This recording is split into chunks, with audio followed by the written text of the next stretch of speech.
नमस्कार।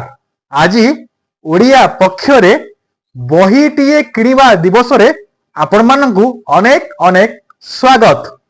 आस बही किणवा पाठ पढ़िबा, पाठ पढ़ी आमे आम देश गढ़िबा। आस बही किणवा पाठ पढ़िबा, पाठ पढ़ी आमे भल मनीष हेबा।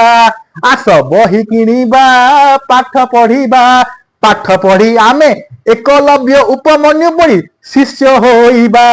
आस बही किणवा ज्ञान शिखिबा, बड़ मानकु आमे सम्मान करिबा। बही अटई अमूल्य धन, ताहारी मूल्य आमे बुझाई दबा। बंधुगण, बही ठारू बड़ साथी बड़ बंधु आउ केही नुहंती। जदि आपण बही को आपणकर बंधु करंती, से आपनकु केबे भी धोखा दब नहीं।